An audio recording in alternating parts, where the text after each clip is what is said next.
Hello people, today we are installing 1-inch Terraflex spacers on the front of this 2023 Rubicon.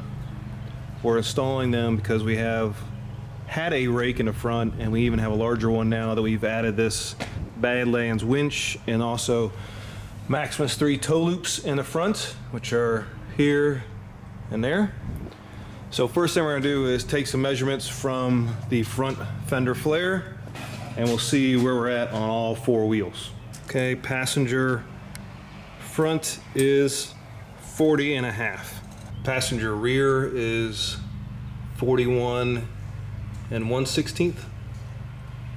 Driver's rear is 41 1/16. Front is 40.5. Okay, so if we get a full inch out of it, it'll be 7/16 higher in the front than the back.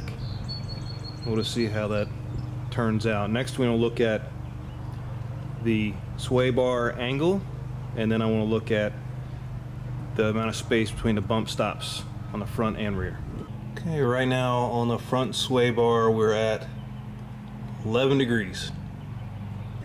Okay, so I know this is hard to see. I'm trying to get the best view I can, but if you look at this and go straight across here, we're looking at about 3/4 of an inch to that bump stop between the bottom. This is on the passenger front. All right, here we are on the driver front. Again, it's a little hard to see. About 3/4 of an inch again as well. All right, here we are on the driver's bump stop in the rear, and we have about 2.5.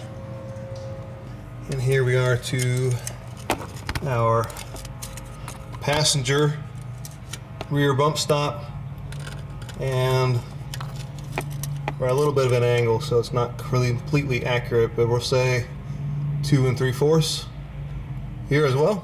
All right, so now we're gonna take her out of the garage so we can lift her up, and with a hydraulic jack we'll lift up on the axle and get the wheels up in the air.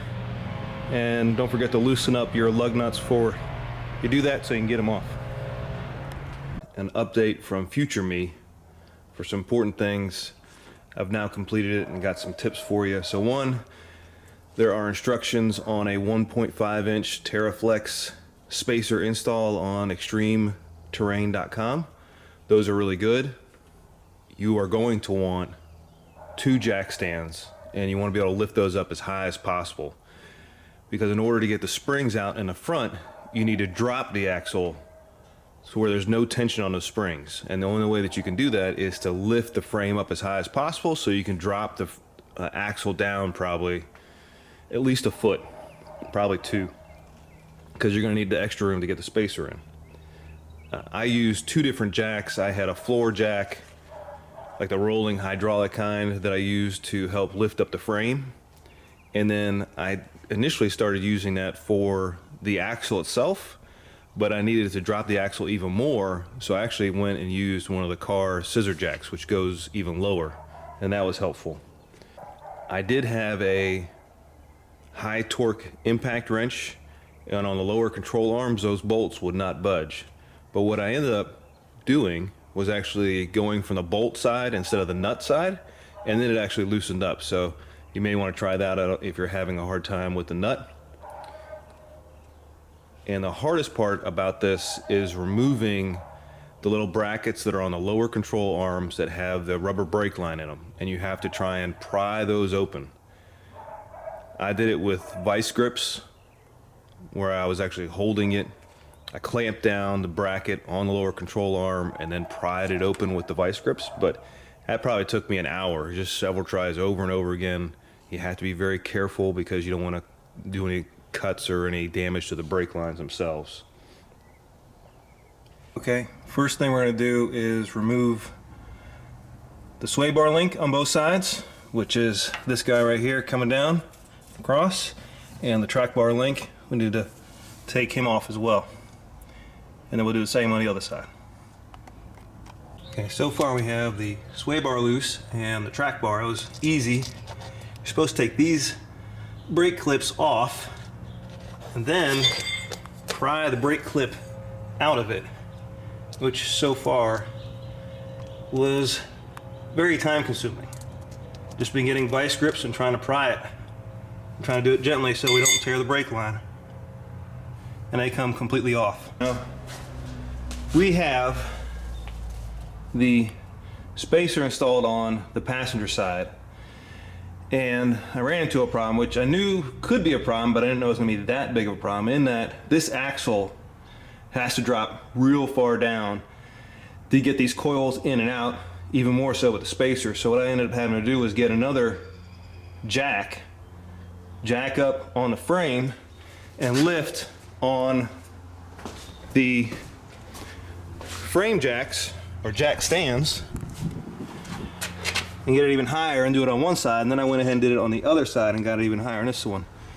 You know, part of the challenge with being a Rubicon and then already having a little bit of lift is getting the frame up high enough so that you can then drop the axle low enough to actually get the springs out. So now we're going to do the driver's side, and what I have here is using another car little mini jack on the axle so I can get it down low, because I did have a car jack, but even that was a little too high because I had it under the differential. So here we go, putting this on, and the spring seems pretty loose right now. Okay, after the spacer install, we are at 41.5 on the front passenger. On the rear passenger, we are at 41.25. So the front is 1/4 inch higher. On the driver rear, we are at 41.25. On the driver's side front, we are at 41.5.